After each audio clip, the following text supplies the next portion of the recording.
திருக்குறள் ஓலைச்சுவடியில் எழுதப்பட்டதா அல்லது நூலில் எழுதப்பட்டதா? திருவள்ளுவர் காலத்தில் அவர் எழுதியது ஓலை சுவடியில்தான் எழுதினார் என்று கூறுகிறார்கள். ஆனால் அவர் எழுதி குறிப்பிட்டுள்ளது நூல் என்ற வார்த்தையை குறிப்பிட்டுள்ளார். உதாரணத்திற்கு, நுண்ணிய நூல் பல கற்பினும் மற்றந்தன் உண்மை அறிவே மிகவும். திருவள்ளுவர் காலத்திலேயே பல நூல்கள் இருந்திருக்கிறது. ஓலை சுவடி என்பது வேறு, நூல் என்பது வேறு. ஆடைகள் கண்டுபிடிக்கும் காலத்திற்கு முன்பே பயன்படுத்தப்பட்டதுதான் ஓலைச்சுவடி. பண்டைய தமிழர்களால் எப்போது ஆடைகள் கண்டுபிடிக்கப்பட்டதோ அப்போதே நூல்களும் கண்டுபிடிக்கப்பட்டு விட்டது. ஓலைச்சுவடியை எல்லாராலும் எளிதாக பயன்படுத்த முடியும்.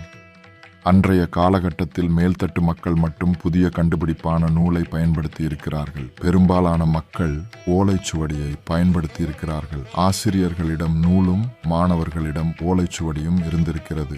ஓலை எளிதில் கிடைக்கக்கூடியது. அதனால்தான் பெரும்பாலானோர் ஓலைச்சுவடியை பயன்படுத்தி இருக்கிறார்கள். அழுத்து என்பதுதான் எழுத்து என்று ஆனது.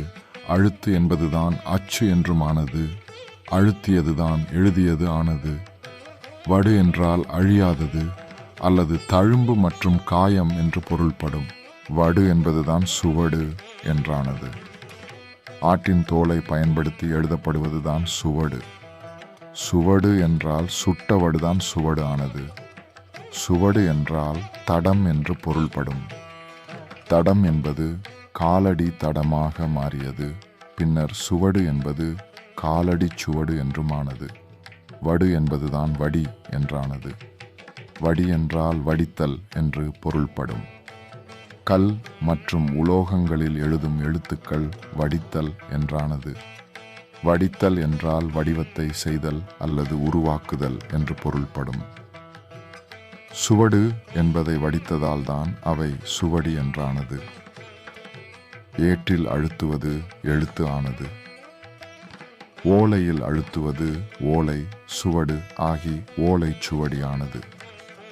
அரிச்சுவடி, அறிவறியேடு, ஏட்டுச்சுவடி, எண்சுவடி, சுவடி சட்டம், சுவடி எழுதுதல், சுவடு சேர்த்தல், அரிச்சுவடி என இவை அனைத்து சொற்களும் பல வகையான பொருட்களில் எழுதப்பட்டதையும் பயன்படுத்தப்பட்டதையும் குறிக்கும்.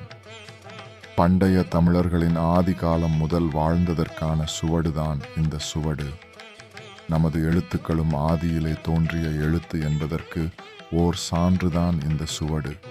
எம் மக்களே, சிந்தியுங்கள்.